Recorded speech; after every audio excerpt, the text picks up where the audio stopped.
Bismillahirrahmanirrahim. Assalamualaikum warahmatullahi wabarakatuh. Waalaikumsalam warahmatullahi wabarakatuh. Salam kualitas. Apa kabar semua? Alhamdulillah luar biasa. Bersemangat. Allahu Akbar. Alhamdulillah hari ini kita dapat melanjutkan kembali pelajaran fisika kita. Puji syukur pada Allah Subhanahu Wa Taala kita dapat mengikuti pembelajaran sebelumnya dengan baik. Kembali lagi bertemu dengan saya, artinya bertemu lagi dengan pelajaran Fisika. Kita akan belajar fisika yang menyenangkan. Mungkin sudah dilihat tampilan yang depan, sudah ada yang mengira-ngira. Tapi untuk lebih barokahnya pembelajaran kita hari ini, kita awali dulu dengan doa yang dipimpin oleh Bapak Asep. Siap, mulai berdoa. Bismillahirrahmanirrahim. Allahumma inna nas'aluka bika an tusalliya wa tusallim ala sayyidina Muhammadin wa ala sairil anbiya'i wal mursalin wa ala alihim wa sahbihim ajma'in wa an tu'ammira nahdatal watani wa nahdatal banati bi furu'ihima ila yaumiddin wa an tansurana wa taftah alaina wa tarzuqana wa tahfazana wa taghfirana wa li jami'il muslimin ya Allah ya Hayyu ya Qayyum la ilaha illa anta. Dan sekarang ini ada yang tidak masuk. Semua Semua ya. Oke. Kita mulai pembelajaran kita hari ini. Materi yang akan kita bahas adalah fluida dinamis. Siapa yang tahu materi yang sudah kita pelajari sebelumnya? Angkat tangan. Silakan Putri. fluida statis. Fluida statis. Jadi di sini sama-sama fluida, ada yang statis, kemudian ada yang dinamis. Yang pertama kita lihat dulu indikator pencapaian kompetensi atau IPK. Yang pertama di sini peserta didik mampu menjelaskan prinsip kontinuitas. Yang pertama. Kemudian yang kedua menerapkan prinsip kontinuitas pada pemecahan masalah fisika. Kemudian yang terakhir di sini menganalisis peristiwa-peristiwa yang berkaitan dengan prinsip kontinuitas dalam kehidupan. Kemudian dalam keterampilannya nanti bisa merancang proyek sederhana yang menerapkan prinsip fluida dinamis atau dinamika fluida. Nah di sini tujuan pembelajarannya yang pertama melalui literasi bahan ajar, bacaan bahan ajar nanti peserta didik bisa menyebutkan apa ciri-ciri fluida ideal. Jadi dalam kehidupan ini perlu sesuatu yang ideal ya. Kemudian yang kedua, melalui literasi juga peserta didik mampu menjelaskan apa pengertian debit. Yang ketiga, nanti ada tayangan video peserta didik mampu menyebabkan prinsip kontinuitas dengan benar. Kemudian yang selanjutnya dapat menjelaskan prinsip kontinuitas. Yang kelima, nanti ada diskusi kelompok, peserta didik dapat menerapkan prinsip kontinuitas. Kemudian yang nomor 6, peserta didik secara berkelompok menganalisis peristiwa-peristiwa yang berkaitan dengan kontinuitas. Kemudian yang terakhir, dalam diskusi nanti peserta didik diharapkan mampu merancang sebuah alat sederhana yang menerapkan prinsip fluida dinamis atau dinamika fluida. Apa sih tujuan pembelajaran kita? Jadi manfaatnya di sini yang pertama, fluida dinamis ini akan memudahkan perancangan ukuran-ukuran pipa dalam penyaluran air dan gas, termasuk minyak dalamnya. Jadi kalau kita lihat di situ dalam penyaluran air akan ada pipa yang besar yang mengalir dari PDAM, kemudian tidak mungkin pipa yang besar itu akan masuk ke rumah kita. Mungkin kan di kamar mandinya pipanya sebesar ini. Nah itu pasti akan diperkecil dulu ukurannya. Nah ini nanti akan mengaitkannya dengan prinsip fluida dinamis. Seperti yang saya sampaikan tadi, apa pengertian dari fluida? Silakan. Terus? Zat yang mengalir. Zat yang mengalir. Jadi setiap zat yang mengalir itu disebut sebagai fluida. Sejak SMP kita sudah tahu bahwa zat itu terbagi menjadi 3 bagian. Ada yang padat, cair, dan gas. Nah di antara ketiga zat tersebut, yang manakah yang termasuk ke dalam fluida? Putri, silakan. Zat cair dan gas. Zat cair dan gas. Kenapa zat padat tidak termasuk fluida? Karena tidak bisa mengalir. Jadi fluida-fluida ini kalau kita masukkan ke dalam ruang yang tertentu, bentuknya akan mengikuti bentuk ruang yang akan ditempati. Berbeda dengan zat padat, kalau bentuknya persegi tentu dimasukkan ke dalam lingkaran juga tetap persegi. Berbeda dengan fluida, baik itu gas ataupun zat cair. Oke. Di sini ada gambar. Ini bapak-bapak ya. Muka dirahasiakan karena terlalu ganteng. Yang gambar sebelah kiri, bapak-bapaknya memegang pipa menyiram tanaman. Tetapi airnya tidak terlalu keras sehingga yang diserami hanya bagian yang dekat saja. Kemudian bapak itu ingat ketika kecil sudah belajar fisika di SD dulu ya, ilmu alam namanya. Dia kemudian memperkecil luas penampang selang tersebut sehingga dihasilkan airnya semakin memancar dengan cepat. Ini akan kita simulasikan nanti. Ini pertanyaannya, nanti dijawab dalam BKPD. Mengapa orang menyiram tanaman pada saat tertentu dia akan memperkecil atau menekan ujung selangnya? Itu nanti di dalam BKPD. Ini permasalahannya, bagaimana hubungan antara ukuran saluran fluida yang tadi, ukuran besar dan kecilnya, dengan ukuran kelajuan yang dihasilkan. Ada video pembelajaran yang sudah saya masukkan di sini. Di dalam LKPD-nya pun ada. Kita saksikan bersama-sama dulu. Assalamualaikum warahmatullahi wabarakatuh. Masih memenuhi protokol kesehatan dengan memakai masker, mencuci tangan dengan air mengalir, jaga jarak dan hindari kerumunan ya. Kalau perlu, kalian juga sediakan hand sanitizer ya.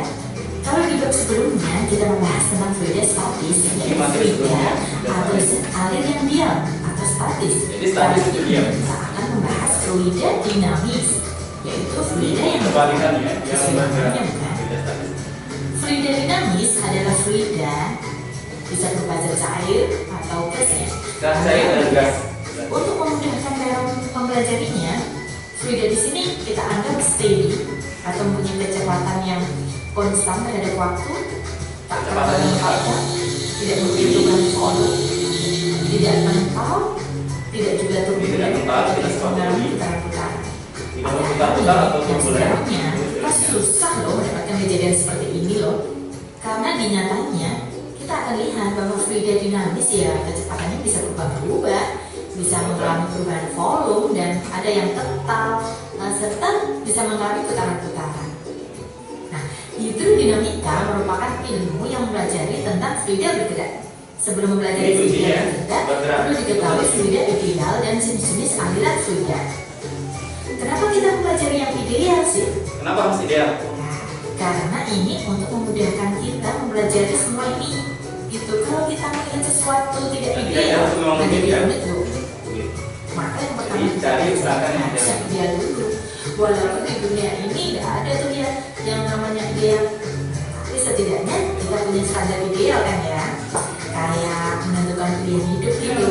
Masih jauh ya. Fluida ideal yaitu fluida yang tidak kompresibel, berpindah tanpa mengalami gesekan dan alirannya stasioner. Stasioner tetap Alirannya benar atau aliran. steady, yaitu kecepatannya. Nah, setiap partikel fluida pada Kecepatannya satu sama. titik tertentu adalah tetap, baik Tidak besar berubah. maupun arahnya. Itu yang disebut sebagai Aliran ideal. benar terjadi pada aliran yang pelan. Yang kedua, alirannya tak rasional. Artinya, Ini ada pada di tangan satu di sini. titik partikel fluida Di tidak tangan memiliki yang momentum menghalangi sudut terhadap titik jalannya tersebut. fluida. Alirannya Sehingga mengikuti nanti garis terjadi arus turbulensi. primer. Yang ketiga, ber atau tidak termampatkan. Artinya, fluida tidak mengalami perubahan volume atau massa jenis karena pengaruh tekanan. Yang keempat, tak kental. Artinya tidak mengalami gesekan baik dengan lapisan fluida di sekitarnya maupun dengan di tempat yang dilaluinya. Kekentalan pada aliran fluida berkaitan dengan viskositas. Nah, viskositas itu kekentalan. Jadi semakin viskositasnya tinggi, semakin dia kental, dia gesekannya semakin besar. Contohnya itu ada sirup, oli itu kental ya. Beda dengan yang kayak air mengalir itu nggak kental. Nah, jenis aliran fluida. Ada beberapa jenis aliran fluida. Ini perhatikan nanti Lintasan yang di menempuh suatu fluida yang sedang bergerak disebut garis alir. Berikut ini beberapa jenis aliran fluida yaitu sebagai berikut. Ada aliran lurus atau laminar. yaitu artisan-artisan yang bersebelahan meluncur satu sama lain dengan lurus. Ini yang lurus, yang Pada steady tadi ya. aliran ini partikel fluida mengikuti lintasan Kelajuannya lurus juga sama. dan lintasan ini tidak saling bersilangan. Aliran laminar dijumpai pada air yang dialirkan melalui pipa atau slug.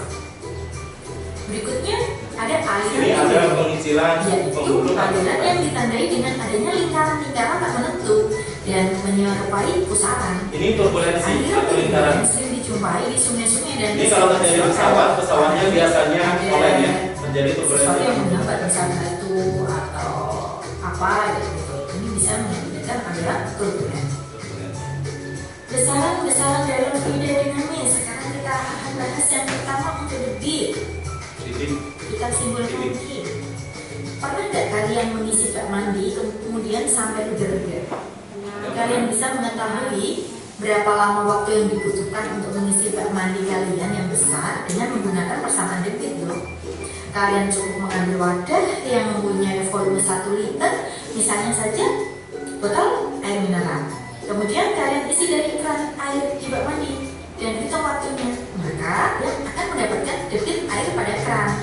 Nah, ini bisa kalian pakai untuk menghitung berapa lama waktu yang dibutuhkan untuk mengisi bak mandi kalian yang besar itu. Tentunya kalian harus tahu juga volume bak mandi kalian juga ya. Sampai di situ kita sudah tadi menyaksikan video tentang fluida dinamis. Tadi sudah menyaksikan bagaimana aliran yang lurus laminar, kecepatannya di setiap titiknya sama. Kemudian ada aliran yang turbulens. Turbulens itu istilah Indonesia berputar-putar. Ketika pesawat terjadi turbulensi maka akan terjadi gangguan dan biasanya akan jatuh. Nah, kemudian di sini terakhir tadi dibahas tentang debit, bukan debat ya, debit. Ini akan menjadi permasalahan yang akan dibahas, debit dan kemudian persamaan kontinuitas selanjutnya. Untuk membahas hal tersebut, sekarang kembali ke kelompok yang sudah dibentuk, satu kelompok 4 atau 5 orang. Oke, kelompoknya sudah terbentuk. Sekarang tugas kalian adalah membuka website dengan link seperti ini. Di situ akan ada simulasi yang akan kalian coba nanti. Yang harus kalian lakukan yang pertama adalah mengubah-ubah tuas penampang pipa dengan cara menarik tuasnya. Ditarik ke atas, memper lebarnya atau menariknya ke bawah. Kemudian setelah itu ambil flux meternya, ukur berapa luas penampang yang kalian pilih. Boleh 1 titik, boleh beberapa titik. Kemudian setelah mengukur luas penampang, harus juga diukur kelajuannya dengan menggunakan yang speed yang tadi ya. Ukur. Setelah diukur kedua-duanya, jangan lupa mencatat hasil pengamatannya pada tabel pengukur. Di sebelah kiri sini ada luas penampang. Silakan pilih mulai dari 1 meter persegi boleh, 0,8 meter persegi boleh. Jadi divariasikan datanya. 0,8, 1, 1,2, 1,6 dan seterusnya. Dan masukkan kecepatan atau kelajuan fluida. Silakan. Tidak harus di situ. Nanti juga bisa diukur kecepatan di 2 tempat, bisa diambil speednya 2 kan, taruh di sebelah gitu bisa. Silakan. Berapa data luas penampang, kemudian berapa data kelajuan. Yang lain catat di buku dulu, kemudian nanti baru di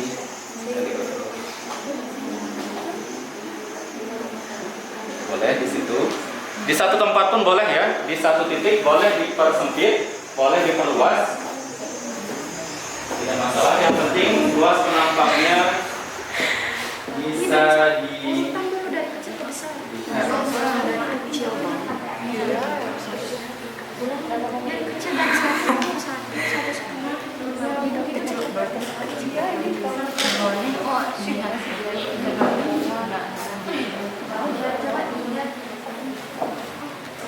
Di bawahnya emang bisa pas di kuning-kuning. Nah, dan lebih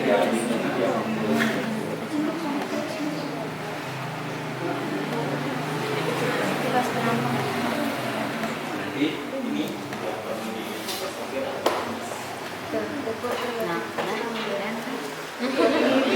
Double-in aja itu. Iya, double-in. Ini kali yang ini, yang ini, Yang ini juga kali satu kali. kemudian geser ke lokasi di atasnya. Sini. geser, oke. Yang ini. Kemudian ambil sini. Oke, dan atas berapa kelajuan? Pasti diklik langsung. Ustadz gimana cara klik? Gimana? Yang gini aja. Double-in gitu aja. Tarik lagi yang di atas, yang di atas. Mas saya yang tuh yang di tempat semula itu. Nah, ambil lagi. Nah, dua jadi. Kalau yang ukuran luasnya itu bisa nggak sih? Bisa, jadi nanti yang luasnya itu cukup nanti digeser-geser saja. Kemudian kalau mau mengembalikan posisinya ke semula bisa klik reset ya. Di reset. Reset, jadi pipanya yang di kiri dan di kanan juga bisa diperkecil. Pipanya. Ya, bisa diperkecil. Yang di atas, tarik yang di atas atau yang di bawah. Nah, bisa diperkecil.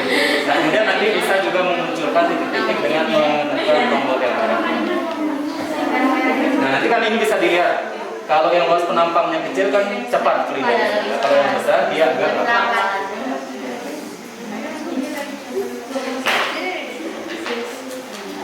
Jadi bisa di setiap tuas-tuas itu bisa disesuaikan nanti ya.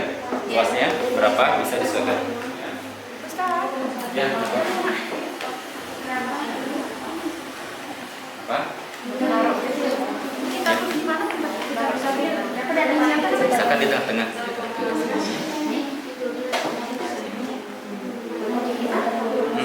Jadi di tengah-tengah flux itu ditaruh berapa skipnya. Yang pertama dari flux itu berapa luas penampangnya, 1,5 meter persegi ditulis. Kemudian berapa kelajuannya itu juga ditulis. Nanti kemudian dianalisis berapa itu.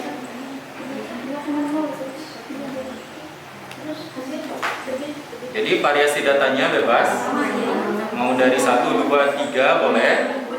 0,8, 1, 1,2 juga boleh. Nah nanti kalau sudah pipanya agak kusut, bisa dikembalikan dengan mengklik reset ya, reset up. Semuanya akan kembali ke semula.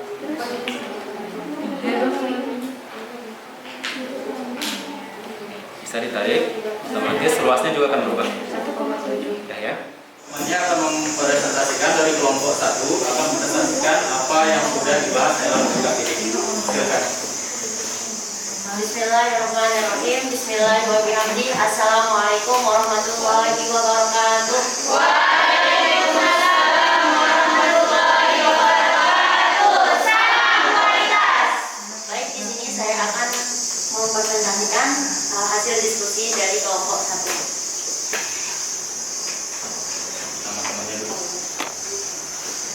Nama kelompoknya, nama anggota yang pertama Ida Martina Sumaroh, yang kedua Maulidia Hanum Sazami, yang ketiga Sabrina Alfia Imtihani, yang keempat Nur Syifaul Ummah, dan yang kelima itu Dina Eka Safitri. Permasalahan yang pertama, kenapa ujung selang ditutup sebagian ketika menyiram tanaman? Jawabannya, ujung selang ditutup sebagian bertujuan untuk memperkecil luas penampang pada selang. Jika luas penampang selang kecil, maka kelajuan pancaran air akan semakin besar dan dapat menjangkau tempat yang lebih jauh. Apakah kelajuan air pada kedua titik saluran ini sama? Jelaskan. Kelajuan air pada kedua titik saluran ini berbeda. Hal ini dikarenakan luas penampang yang dilalui air berbeda. Luas penampang titik A lebih besar daripada luas penampang titik B, sehingga kelajuan air pada titik B lebih besar daripada titik A. Yang ketiga, tulis dan gambarkan jenis-jenis aliran fluida. Jenis-jenis aliran fluida yang pertama, aliran tuna. Teman-teman bisa perhatikan gambarnya. Di gambarnya tidak ada yang bersilangan, tidak ada yang saling menikung di sini, lurus semua, gitu. Itu yang tuna ya, terus. Yang kedua ada aliran turbulens. Ini yang turbulensi pesawat. Biasanya nanti pesawatnya akan berputar-putar dan akhirnya kehilangan keseimbangan dan jatuh. Oke, lanjut. Yang selanjutnya, sebutkan ciri-ciri atau asumsi fluida ideal. Ciri-ciri fluida ideal yang pertama, alirannya lunak.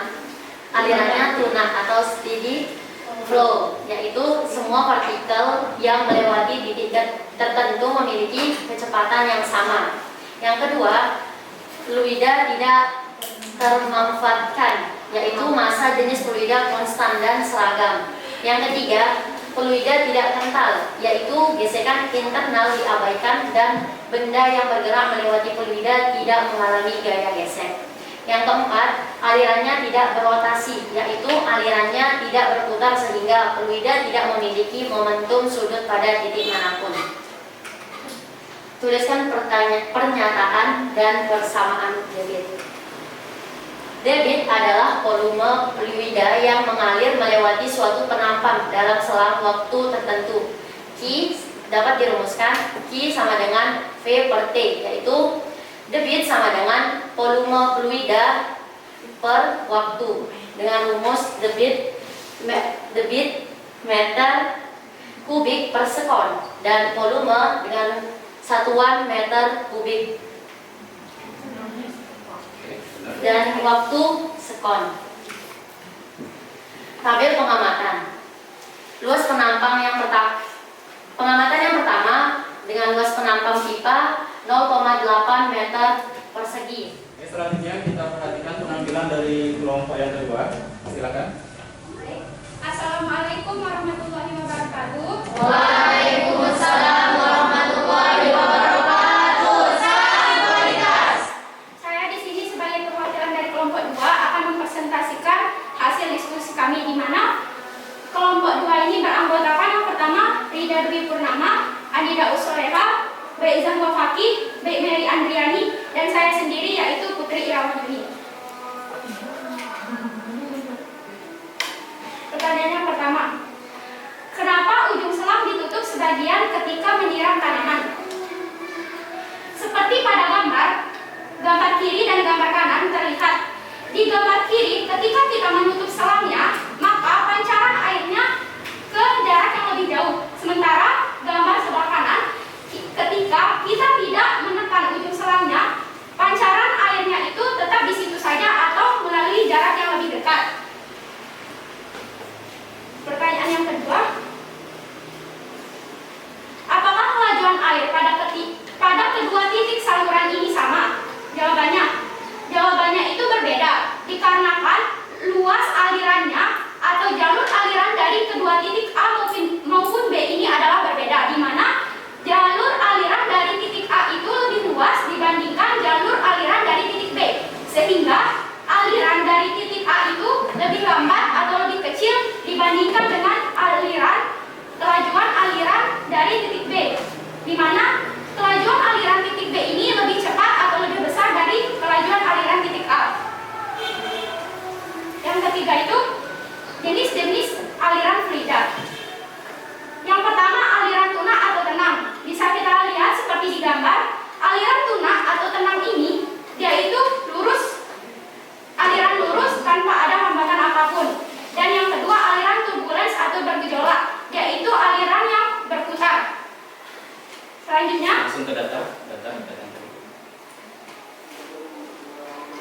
setelah kami melakukan pengamatan, kami menyimpulkan data seperti di depan, di mana ketika luas penampang pipa itu 1 meter persegi, maka kelajuan fluidanya itu 4,5 meter per sekon.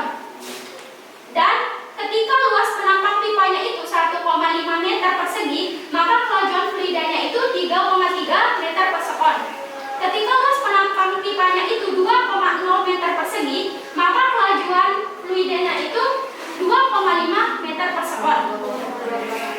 2,6 meter per sekon. Dan ketika luas penampang pipanya itu 2,5 meter persegi, maka kelajuan fluidanya itu 2,0 meter per sekon. Dan ketika luas penampangnya itu 3,0 meter persegi, maka kelajuannya itu 1,7 meter per sekon. Begitu juga seterusnya. Kita lanjut ke data selanjutnya, di mana di sini kita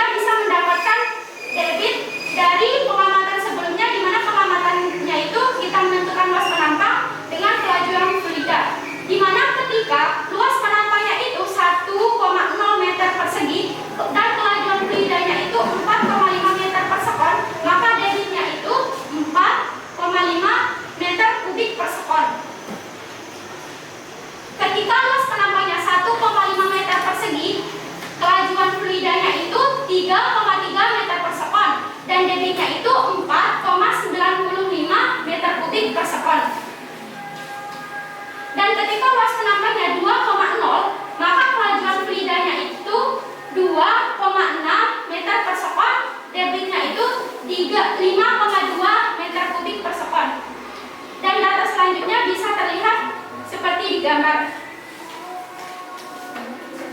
Baik, dari simulasi yang dilakukan, bagaimanakah pengaruh luasan penampang pipa terhadap besar kelajuan fluida di dalam pipa? Berdasarkan simulasi yang telah kami lakukan, kami mendapatkan bahwa hubungan antara luas penampang pipa dengan besar kelajuan fluida itu berbanding terbalik, di mana ketika luas penampangnya itu besar, kelajuannya itu kecil, dan ketika luas penampangnya itu kecil, kelajuannya itu semakin besar. Di sini ada sebuah kasus atau sebuah persoalan ataupun permasalahan yang harus kita selesaikan, di mana soalnya itu air mengalir melalui sebuah pipa mendatar yang luas penampangnya berbeda. Penampang yang besar luasnya 8 cm persegi dengan kelajuan airnya 4 cm per sekon. Berapakah kelajuan air pada penampang kecil yang luasnya 2 cm persegi? Yang pertama, kita ketahui A1 atau luas penampang yang pertama itu 8 cm persegi, di mana kita harus menjadikannya meter, maka menjadi 8 kali 10 pangkat 4 meter persegi. Dan V1 ataupun kelajuan air yang pertama itu 4 cm per sekon, dijadikan meter itu menjadi 4 kali 10 pangkat 2 meter per sekon. Dan luas penampang yang kedua itu 2 cm persegi, dijadikan ke meter menjadi 2 kali 10 pangkat 4 meter persegi. Yang ditanyakan itu V2 atau kelajuan yang kedua.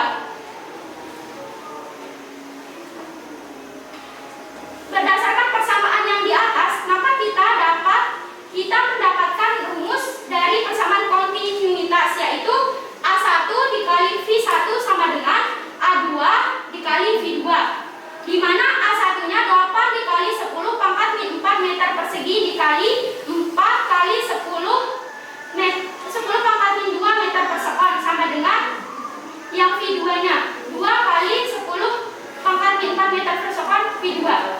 A2, maaf A2. 8 dikali 4 itu 32. Karena ini perkalian, dalam perkalian maka pangkatnya itu bertambah, sehingga 10 pangkat 6 dikarenakan min 4 ditambah min 2 itu min 6, sehingga 8 kali 10 pangkat min 4 dikali 4 kali 10 pangkat min 2 itu 32 kali 10 pangkat min 6 meter kubik persegi, sama dengan 2 kali per sekon. 2 kali 10 pangkat min 4 meter persegi dikali V2. Karena yang kita cari V2, maka V2 ini akan pindah luas ke sebelah kiri, sehingga dia menjadi 32 dikali 10 pangkat min 6 meter kubik per sekon dibagi 2 kali 10 pangkat min 4 meter persegi. Dalam pembagian dalam pembagian yang berpangkat, maka pangkatnya itu akan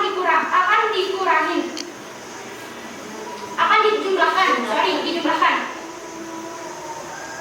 sehingga 32 dibagi 2 itu 16. Min 6 ditambah min 4 itu menghasilkan dikurang menghasilkan min 2, maaf. Sehingga kita menemukan V2-nya itu 16 dikali 10 pangkat min 2 meter per sekon. Jadi kesimpulan dari presentasi ataupun pengamatan tadi, kelajuan aliran air itu sangat dipengaruhi oleh luas penampang tempatnya, di mana nilai kelajuannya itu berbanding balik dengan luas penampangnya. Ketika luas penampangnya itu besar, maka kelajuannya itu lambat atau kecil, dan ketika luas penampangnya itu kecil, maka kelajuannya itu akan semakin besar atau semakin cepat. Sekian dan terima kasih. Apabila ada kata yang salah mohon dimaafkan. Sekian presentasi dari kelompok 2. Wassalamualaikum warahmatullahi wabarakatuh.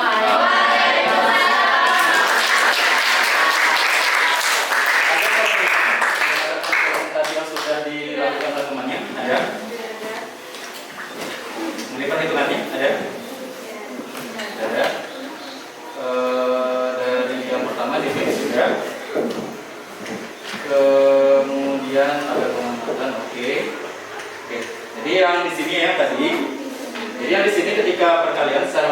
memang pangkatnya itu dijumlahkan. Nah, kemudian yang di sini otomatis pangkatnya dikurangi.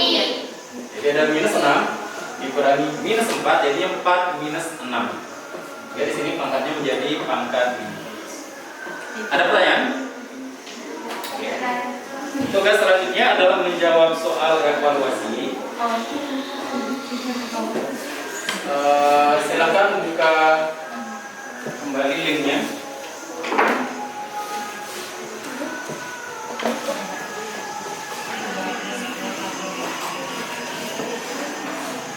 Linknya fisika soal ya, fisika soal. Tinggal nanti dari sini. Silakan dijawab, mau pakai HP boleh, mau pakai laptop silakan.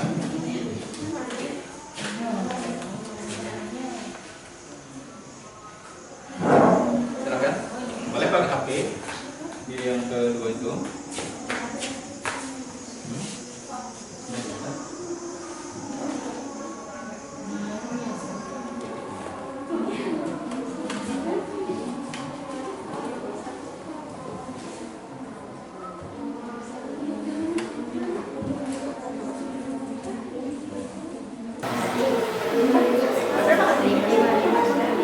Jika oh yang ini kalau dia kan sedotan dari sedotan yang lain agar sedotan menjadi lebih panjang dan tidak bocor. Masing-masing sedotan memiliki jari-jari 3 mm dan 5 mm. Jari-jari pertama itu 3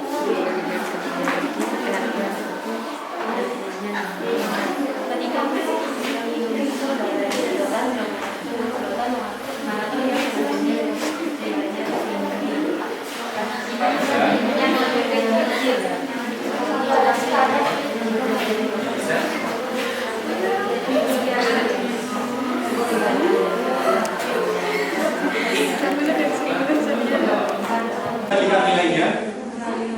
Jadi karena ada 5 soal, 1 soal berarti skornya 20. Kalau benar semua berarti 5 kali 20 100.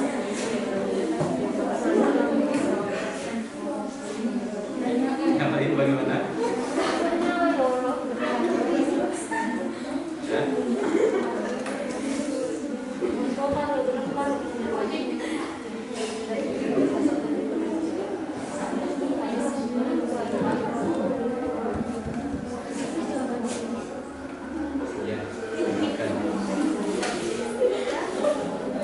Ini kalau sudah selesai kirim nanti jawabannya, lihat skor.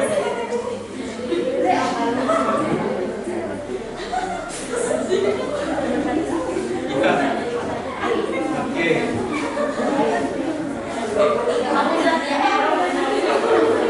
Kelompok 5 dapat berapa? Kelompok 5? Kelompok 5. Kelompok 4 dapat berapa?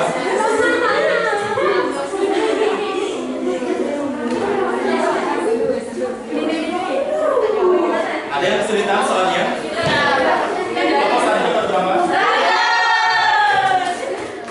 Ada yang dapat selain 100?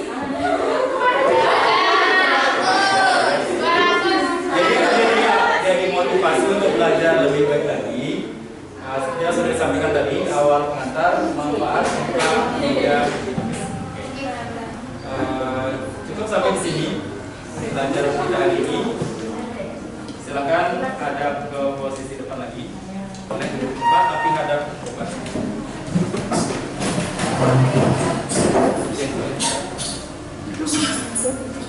Oke, demikian pelajaran kita hari ini tentang media menulis, mulai dari silakan diperhatikan, mulai dari presentasi PowerPoint, kemudian melakukan percobaan virtual, sudah ada presentasi 2 kelompok juga tadi, kemudian sudah melakukan evaluasi. Ya, walaupun ada yang hasilnya 100, ada yang kurang dari 100, yang namanya juga belajar tidak harus mesti sempurna. Jadi kita belajar dari kesalahan untuk lebih meningkatkan prestasi di kegiatan pembelajaran berikutnya. Semoga kita tetap sehat. Saya akhiri pembelajaran hari ini. Assalamualaikum warahmatullahi wabarakatuh. Salam kualitas.